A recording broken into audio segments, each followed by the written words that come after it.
Head on Aces, 95.9 K-Ace Country. I think, it's important to note, though, that we're actually at the treatment plant that's owned by UICN, and Discovery Park is owned by a different legal entity and has a whole different purpose than a wastewater treatment plant. We are asking to put in ribs, and there's been a lot of misinformation out there.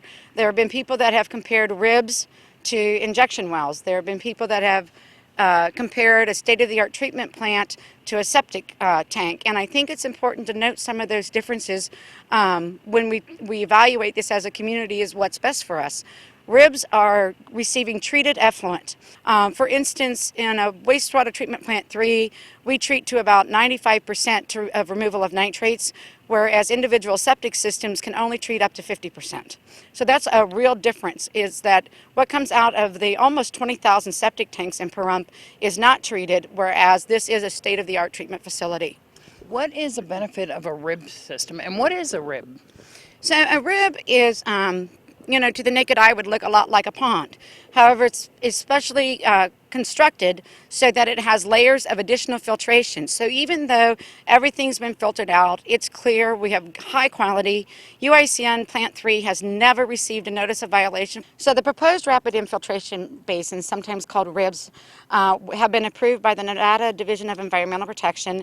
That is the regulatory agency that has primacy over the quality of our reuse water. They have also been approved by the Public Utilities Commission of Nevada. And so we've already gone through a lot of discussions.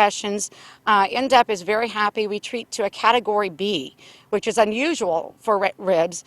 Ribs do not require that much treatment, but because we also use it for spray irrigation, it also goes to the Lakeview Golf Course. We have that higher treatment standard than a lot of other ribs. And so here at the treatment plant, you have been the effluent has been going into these ponds. You're hoping to make a rib system so that it can more quickly enter into the groundwater. Right now it's still in ponds that don't have liners, right? So originally the golf course was designed that the effluent would go to a receiving pond with 2 overflow ponds. As I think the community is well aware, those ponds became contaminated through lack of maintenance. The prior owner was deemed to be responsible for that by the 5th District Judicial Court. They did look horrible. They smelled horrible. They had brown pond scum on them. The farm had nothing to do with Utilities Inc. That was the owner of Willow Creek Golf Course. In fact, the owner of Willow Creek Golf Course actually went to jail over the issue. And then UICN was awarded the property through the bankruptcy settlement because we need the property for the operations of our Plant 3. And through that, then we have stepped up to the plate, and we are the ones that are cleaning up the environmental hazards on the property.